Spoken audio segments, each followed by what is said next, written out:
Hello everyone, welcome to Budweiser's Kings of Football show, the one show where you get banter, entertaining football analysis on the English Premier League, and you have the Budweiser beer, and you have to drink responsibly.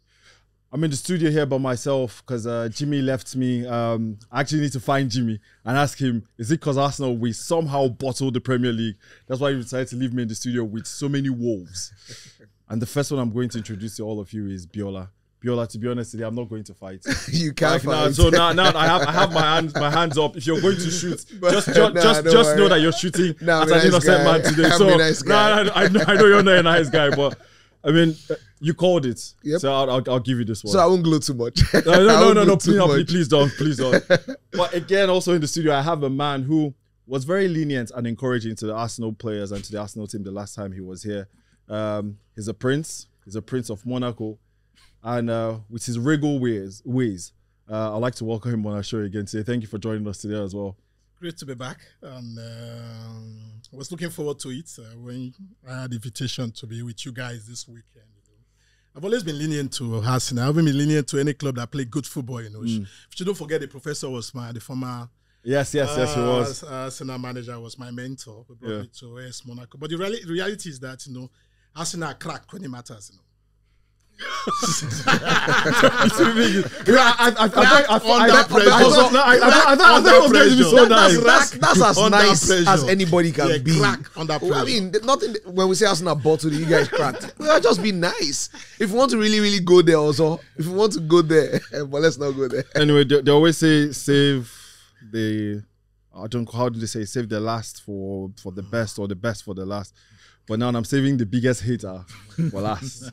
And that's Chewy. Chewy, welcome to joining us on Budweiser Kings of Football show. You're a United fan as well. I know that you're going to gloat, but just like I told Biola, just take your shots. I'm all yours here today. Look, I'm not taking shots, right? Like, does the sun shine in the morning? Does the moon come out at night? Will everything I say be facts? The answer to everything is yes. You see, you don't even know how the proverb grows. Is just like you don't know how to complete a proverb, you don't know how to complete a league, you don't know how to win nothing. I don't understand, right? I'm only here because Jimmie is a true Arsenal fan. Yeah, like Arsenal is in his DNA, and just like Arsenal, they don't know how to finish the season strong. That's why Jimmie can't even be here to finish the Budweiser show. We had princes on the Kings of Football show, so they brought a real king in here. A cup winner. I don't know anything. You wouldn't know too much about that, but yeah. Glad to be here. Also, my condolences. See, that's why I need to talk. But it's not done and dusted yet. Automatically, they still have a chance. That's a miracle. They still have a chance. I think what I need to do is I need to talk to the producers of the show. I need to go and find Duni.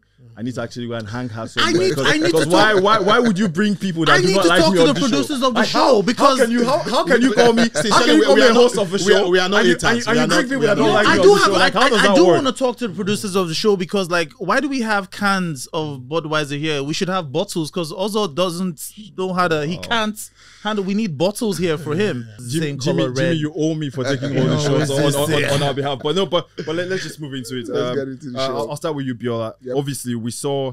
I mean, you called it like I said at the beginning of the show, and every single person expected that City was going to win the league. I think you just had a couple Arsenal fans that had some certain semblance at that point. Arsenal were 8 points ahead, I know, so it didn't look like there was a chance. And some Arsenal fans like myself had some tiny semblance of hope that we could you should have known better. I know that we could go on to win the league. And just like Chewy mentioned, Arsenal, for whatever reason, they haven't finished the last 2 seasons well. I mean, look at last season where they had the top 4 was theirs to take, and they bottled it to Spurs, and Spurs peeped them to that position. The same thing has happened this season as well. If you're Mikel Arteta, do you look at the glass as half full or half empty? How are you able to pitch this to the players and to the directors of the football club? I mean, I think that if I were Arteta, definitely I'm a manager, I'll look at it as half full. This was a side that was struggling badly before he took over. First 2 seasons, he finished in 8th position, but don't forget that he had won the FA Cup, which had bought him, some time. But I think that even though you sell it as half full, everybody will always remember that Arsenal were 8 points up. Everybody will always remember that there were 2 goals up against Liverpool. There were 2 goals up against West Ham. and that they were 3-1 down at home to Southampton. All of these things are things that shouldn't, have happened, and somehow Arsenal have made them happen. Yes, you sell as Afo because it would be crazy for Arsenal, for instance, to sack a manager that finished in second place. But the reality of the matter is that this is a title that got away, and Arsenal might not come this close for a while. We spoke about it some weeks ago when you are 8 points Clear. ahead of a very ruthless rival, competitor. Yeah. You don't give them a chance to get back to you. I think those 3 games were very key. 3 points from 9 was not good enough. That's If the they picked Liverpool, the West West Ham, Ham, Southampton. Southampton. Those games were Arsenal's hands. That was the key That was the moment. killer, That yeah. was the key moment. And we spoke about it. and also taking a lead in those games. And That's the point I'm making. Of 9 points, you picked 3. Not good enough. As an ex-football player, if you've been in this Arsenal locker room where you were going for the title, at some point, all of you in the locker room felt that we could go on and do this, and now things have panned out the way it has. How does that affect the psyche of a football player? I think the biggest problem for this Arsenal side, they've not been there before.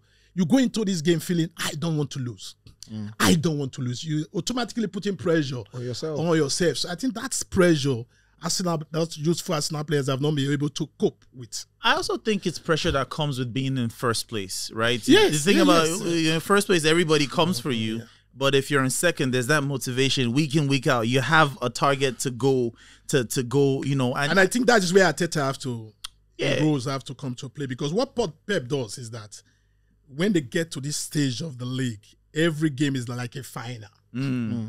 It's not relaxing moment. every game is like a semi-final No, because no, he semi-final, yeah. overthinks the final. No, so because I think he puts it's a question of mentality. What the manager brings into the table and what it educates his players. And he's been doing that for how many seasons? They've won the English Premier League 4 seasons in the last 6. So it's probably going to be 5 in the last 6 now. Yeah. So I think coaching matter. But for Arteta, it's so difficult, because if you look at it, do they have the depth compared to No, they don't. City? oh and my the team? God, Yeah. City's depth. I think City is what PSG thought they were when they assembled all those players. When PSG packed, we thought it was Thanos with the 5 rings. I think that what City have done better than PSG. With PSG is that, when you have these star players that cannot defend, look at City.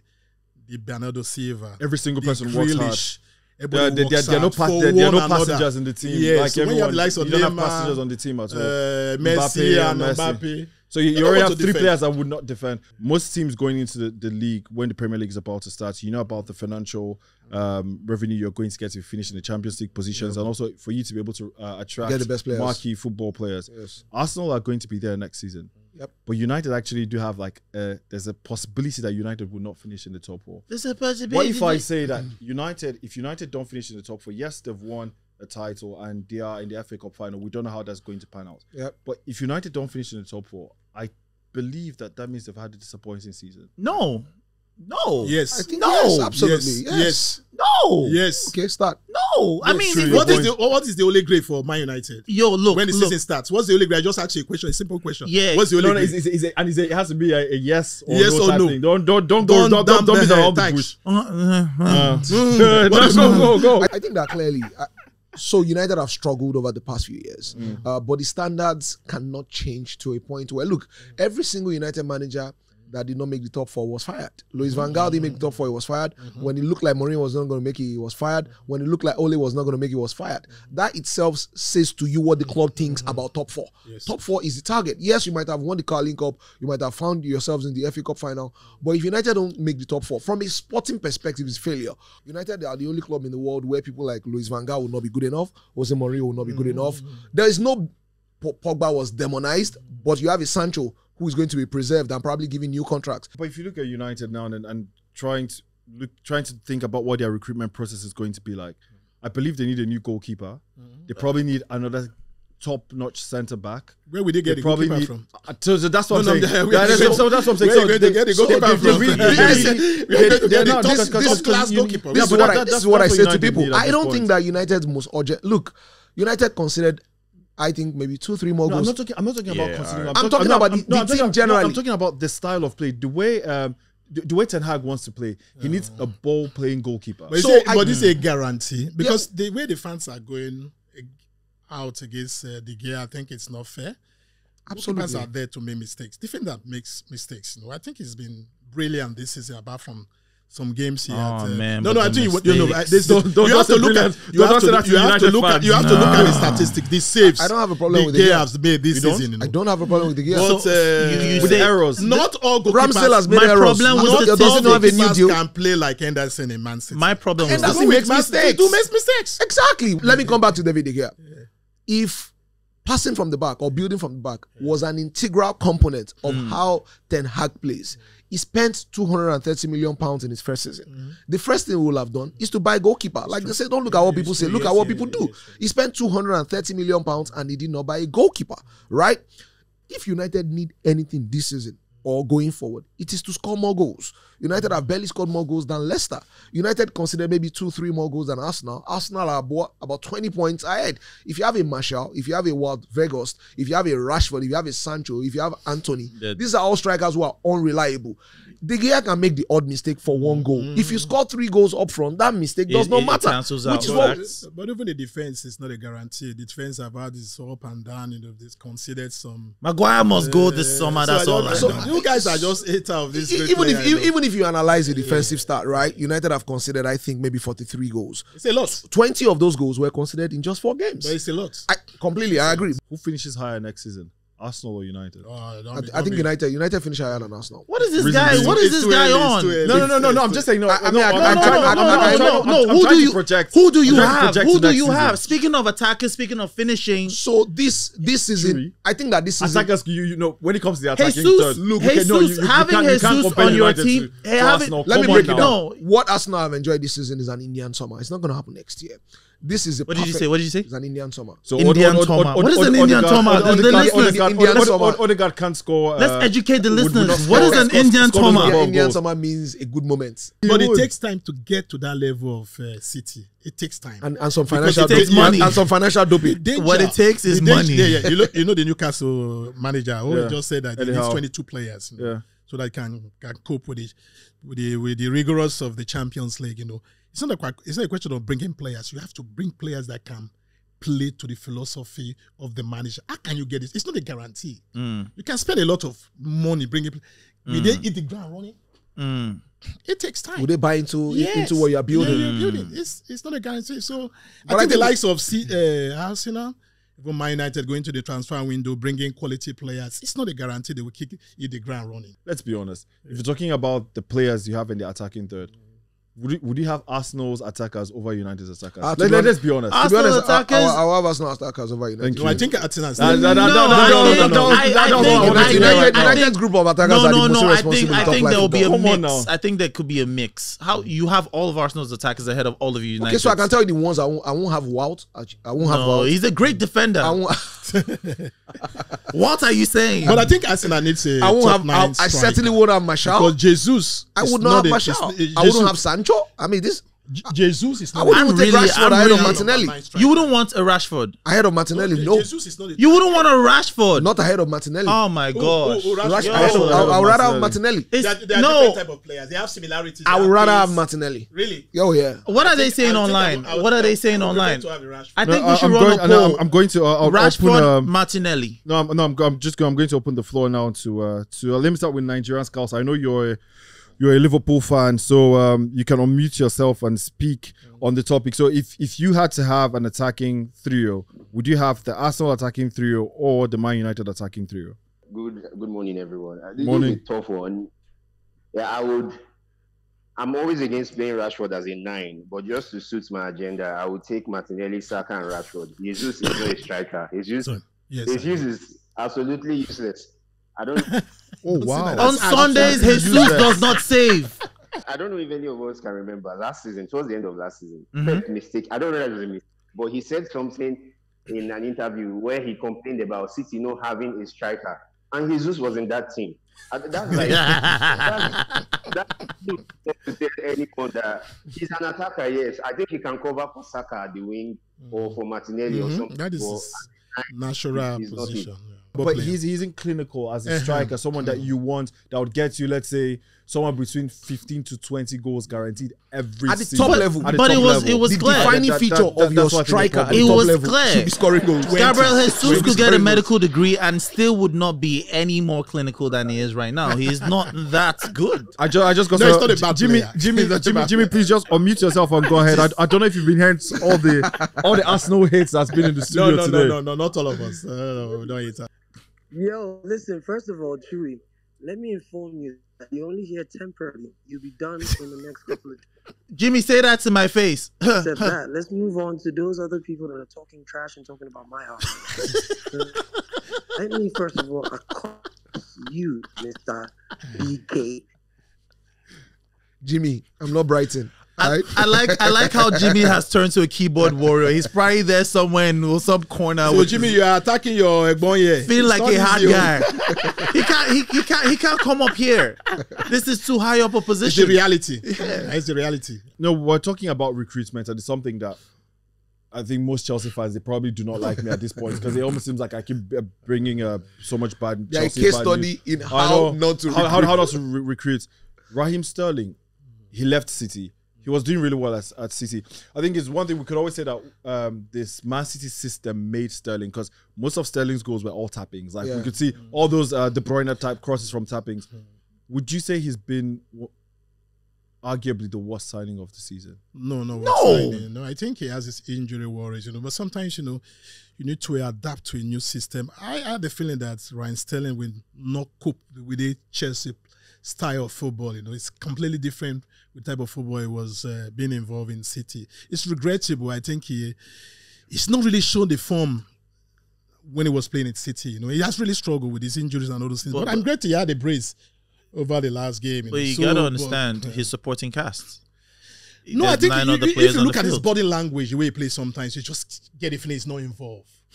No, it's true. The body language when he plays. But I think it's one of the biggest flops of this, and I'll tell you why. Right? It was a marquee signing. It was signed for £50 million at 27 years of age. Like you said, it was coming from Manchester City. With his he was one of those players. Pedigree, it was one of those players that City brought in, hoping to take them. I know you don't believe that. No. I'm smiling when you think Raheem Sterling because, like, side Hoping note, to take them forward. I love his swag. $250K a week. Like, so if you look at all of these things, the expectations, how much it costs, how much it earns, and what everybody thought he would bring to Chelsea. He has brought 6 league goals? More than 6 league goals is that he has provided absolutely no leadership. You can join in and make your points, but I'll open the floor to United against Glazers. Oh, wow. The name is already telling me the kind of person he is. But anyway, just you can unmute yourself and make your point about, I'd like to guess you're a United fan. You can make your point about Manchester United and also the Raheem Sterling situation. Do you really believe that he's one of the worst signings of the season?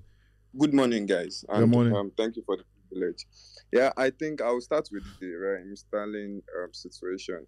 I think at a point in the previous season, Manchester United have been at this point whereby whatever player you sign, whenever they get to Manchester United, they just become like they play below par. Like Facts.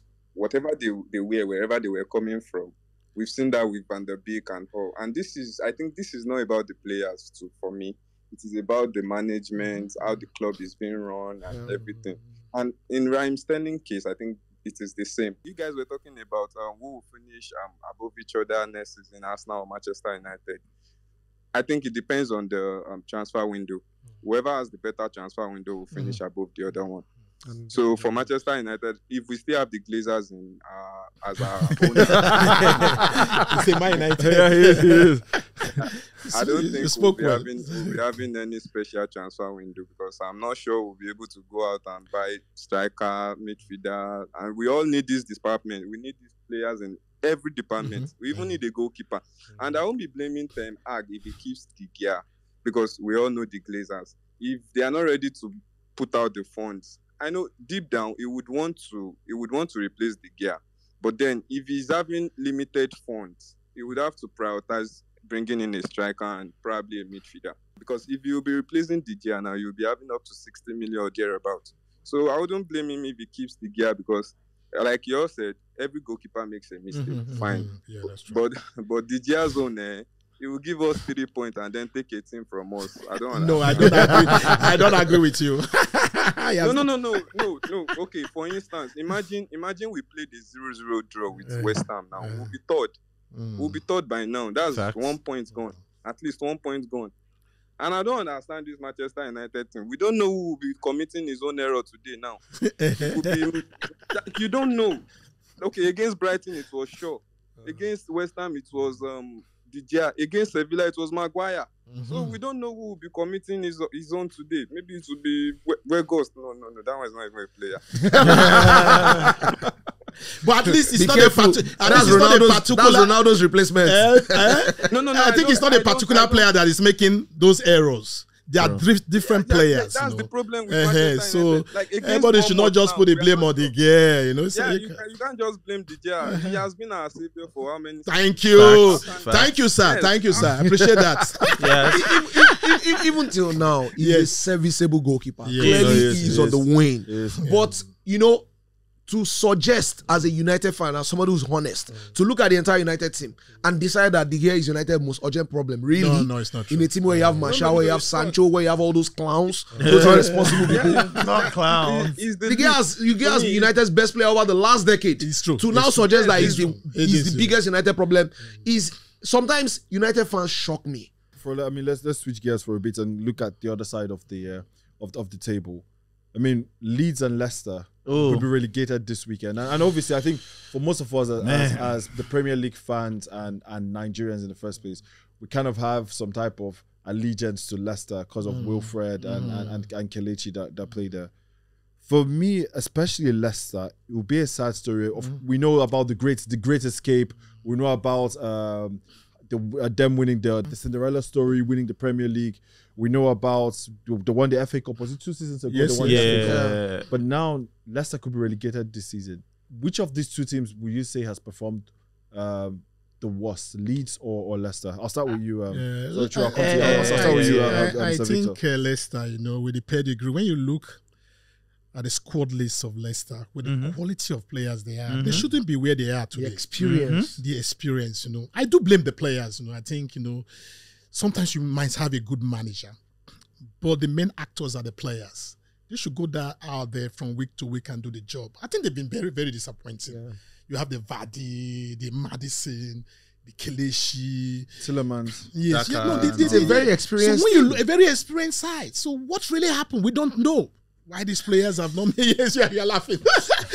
Sometimes I sit at home. I don't understand. It's Leicester. A wonder, to be honest. Yeah, it's a real wonder to see them. And also, it should be said as well that they were under the same manager, Brendan Yes. Rodgers, under who it looked like they were gaining some ascendancy, right? But don't you think a part of it could be attributed to the fact that they lost the heartbeat of that team? The goalkeeper, Kasper Schmeichel. Yeah, that might be a major rule. Is that not something to say? So a major miss. Obviously, that was a problem, but it's a problem that could have been captain. It's a problem that could have been He has fixed. that personality, pushing the players. Was also a very good. I think goalkeeper. they lost that leadership from Schmeichel. They lost it. You know, but you know, they had people like Johnny Evans, they have people like Vardy who can still provide a certain level of lead. I mean, your point is valid, but I think that they could have easily, in quotes, replaced Kasper. They thought that maybe Danny Ward was good enough. Clearly, within the first 5 games, it was clear that he couldn't make the grade. And for some reason, Rodgers, you know, stood with that guy for a very long time.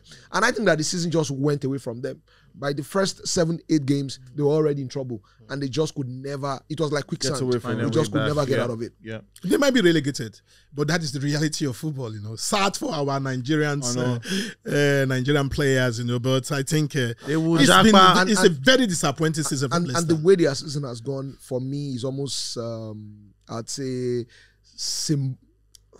no, there was certain moments you had a feeling they will escape relegation. Yeah, exactly. Yeah. They had the form. For me, they came back to winning ways. The painful game was the Everton game, because that was the game where they were leading at some points. They had a penalty just before halftime. Yeah, and Maddison put it straight down the middle, and Pickford didn't move at all. And that was the game where we saw like the water bottle where Pickford had where most of the Leicester players were going to put their penalties, and he just stayed down there in the middle. Because if they won that game, they probably wouldn't have been in this position that they find themselves in. They'll have built some momentum. And the problem is they have a horrible running to the end of the season. It does look to me like they you know, they've got down. The point I was trying to make was, you know, the way they've suddenly in some way depreciated. It's crazy. For me, almost looks like what has happened, unfortunately, to Wilfred Ndidi. I mean, just a couple of years ago, we're talking about Wilfred playing for Arsenal, for Manchester, and for Real Madrid. But, you know, he got that injury, I think unfortunately. The injury, he got that injury, unfortunately, and some players just need more not time to recover.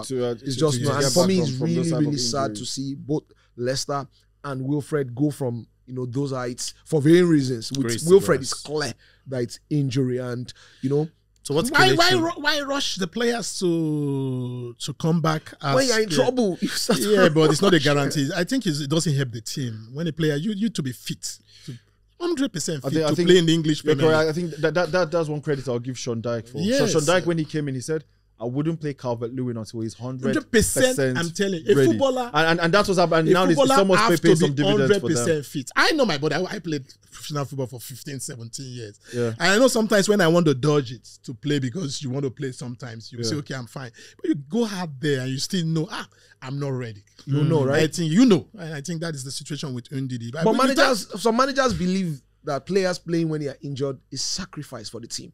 And it might be undoing to the team. It might be undoing. It has its long-term. It has its long-term damages. I feel the same way when I play Sunday league football. They could cope without Ndidi. Chuchu, please. Chuchu, please. They need me on Sundays, but Weber is telling us about Atlanta, about World Cup. Talking about Sunday. I'm sorry. Do you know what we do? Yo, 5-a-side is no joke. No, don't. That's what he's talking about. It's attractive now. Why don't you want to speak? The last Budweiser All-Star game. Well, how many goals did you take at the back?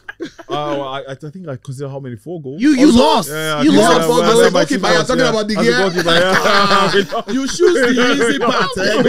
You just stand and look. You held 4 and you're talking about De Gea. And he sits here to speak. We lost actually. No, but to move to another team again, I'll start with you, Chewy. Spurs. They've approached a couple managers, and some of the managers are pulling out from taking over this club.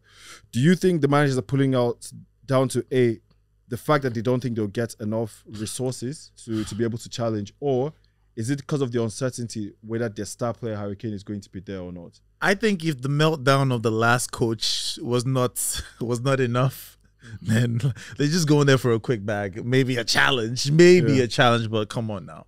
Like Harry Kane or not, Spurs just don't. The management is the problem. If Conte cannot get the best from these players, it saddens me because Spurs has what it takes to win the English Premier League. Do they? No, with the quality of players here. No, with due respect, you cannot have the Perisic, the Richarlison, the Son, the Kane offensively on paper. Those attacking players, those attacking winning the league. No. Those attacking players are much better with it. 3 front lines of Man United and Arsenal. I'm just telling you on paper. You think on paper? Yeah, on paper. Yes. And you shouldn't forget you have a World Cup winner, the defender from Argentina. You have the World Cup winner and the Hugo Lloris from France. Come on, for God's sake. If you have this quality of players, that shows the mentality of these sports players are not good enough. Yep. They don't have this winning mentality. When Conte, the manager, criticized these players, the management of the club, the owners of the club could have kept faith with this manager. He was saying what the truth. He was trying to supercharge them up. Because these players sometimes, how can you be winning games and letting games go away from you? They were 3-1 up against Southampton. It was ridiculous. Conte lost his mind. He lost his mind. In this situation, you lost your mind. You have the ingredients. On 200K a week. The players are not ready to win. They're not ready to win. What is wrong with them? They cannot finish the job. Come on. It's crazy. The stats man, you've had your hand up. You have a Mo Salah picture as your DP, so I'm going to guess you're a Liverpool fan. So just unmute yourself, the stats man, and tell us what do you think about the United situation? Good morning, guys. Yeah, of course, I'm a Liverpool fan, and I just wanted to chip in on the United. Someone from United spoke recently. Spoke now and was like saying that, oh yeah, Glazers this, Glazers that. I'm like, bro, you bitches are so ungrateful. Like, yes, that is the word, ungrateful. That's the word, ungrateful. Like, I would give anything to have that kind of fund in a Liverpool. Yes. They all have never had a bad transfer window. No. We Liverpool fans are meant to be the ones making this noise about FSG. Like, those guys, I just need them out of my football club. Like, they've done enough damage. How? Just by the same point you're making with United. You got what Darwin Núñez for £100 million. You got Gakpo for what? Okay. Almost £50 million. Naby Keita. So they spend money too. I'm just going by but logic. the fans are not going gaga compared to Man United. No, they're not. They are well behaved. They are patient. Why is Man United fans not patient? Why are they so desperate? He replied to a text. He replied to my tweet that they got Casemiro because they lost against Brighton and Brentford or something. And yeah, we had a shitty season up until when the season started to January. And guess what we got? We got Otomelu, who can't even start for Juventus. So that there are levels to this thing, bro. United got Sabitzer. Yeah, United. I'll have Sabitzer over Melo anyway. 100%. We got Otomelu. Yeah, we got Otomelu, and we were told that Curtis Jones and Harvey Elliott are like new signings for us. Come on, there are levels to this thing. You can't even compare FSG spending to Glazers. Liverpool are most likely going to be in the Europa League, or I mean, only a miracle will let you guys get into the Champions League now.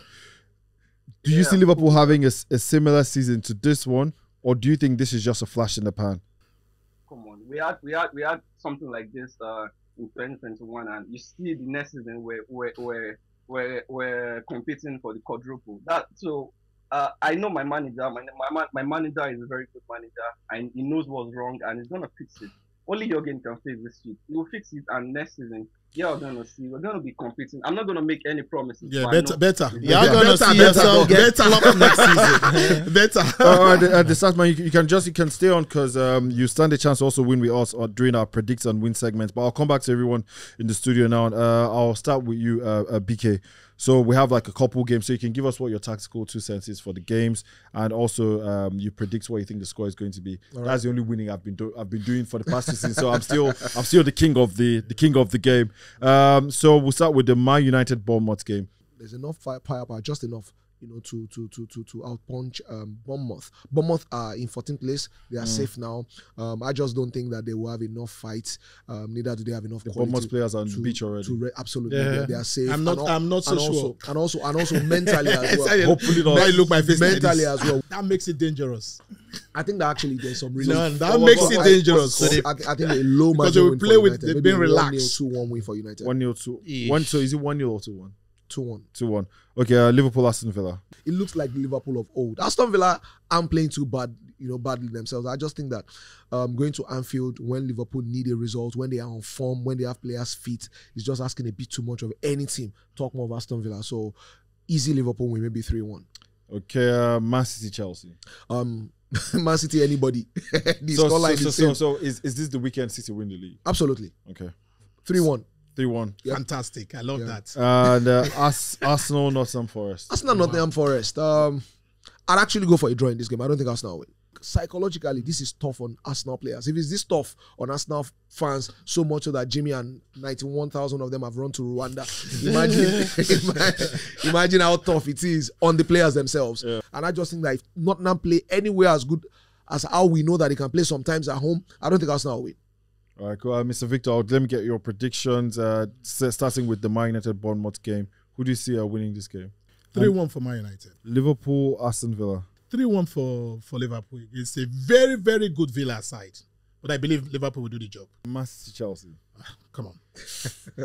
The citizens will be champions. So we can go ahead and put the blue and white I've prepared my champagne at home on the trophy. A very old wine of 20 years old. The last game, the Arsenal Nottingham Forest game. Whatever the outcome of City games against Chelsea, City will eventually be champions. It's for them to just lock up their second position. So I go for a 1-1 draw. A 1-1 draw. Okay. True, I'll come to you, your predictions. Let me start from the Arsenal Nottingham Forest game. What do you think the score will be? I think Arsenal takes this one. I think the season might be done, but I want a little bit of theater. So I think Arsenal takes this 3-1. 3-1. Okay, Man City Chelsea. City Chelsea again. Speaking of theater, I would love a draw out of this. Score draw or 0-0? I'm hoping for a 1-1. I'm hoping for a 1-1, but I think City takes this 3-1. City. Okay, Liverpool, Aston Villa. Liverpool again. They're fighting for that 4th place, but I mean, you've got Unai Emery, right? So it might just be a good evening for Villa. I'd say 1-1. 1-1. Yeah. Then lastly, Man United Bournemouth. United takes this 2-0. It's Bournemouth. Okay, let me just go through mine quickly. So Arsenal, Nottingham Forest. I think Arsenal will take this game. The Arsenal players, they need to find a way to end the season on a positive note. Yes, you've thrown the league away, but you need to actually give yourself and the fans something to look forward to next season. The game to do that was at home. No, I know, but I'll just say Arsenal to take this one. I'll say 3. At the Emirates. I'll say 3-1. No, okay, that would be tough. Away. So I think I'll stay with Chewy's prediction. I think Arsenal will take this one 3-1. The Man Chelsea game. I think Chelsea, they've been hopeless and helpless this season. I think City probably trounced them 4-1 or something like that. So it's possible. No, it will be a very comfortable win. Exactly. I see it's going to be a very comfortable win for City. Liverpool, Aston Villa. I think Liverpool will nick this one 2-1. And Man United, Bournemouth. I think Bournemouth nick this one. Sorry. 2-1. No. Understand. I don't want to be, but I see an upset in this game. I see an upset in this game. I'm not bold enough to predict that. I don't know. You guys don't know this, but Ozzo is trying to go into comedy. No, not at all. But quickly before we run out of time, Chewy, tell them this is the best episode ever. Tell them. Tell them. Chewy wants to say he's the best episode ever because he's on it. What a narcissist. So Chewy, tell us what do you? This is the second time I'm to that language. Chewy's packing all the Budweiser. Just make Let sure me you have some, man. Your Budweiser chilled ready for you to enjoy today. Thank you for being part of the show Go to the today. Bud Fest. You get your own Budweiser. Thank you. Yeah. How you guys carry on this? Don't worry about it. Bye.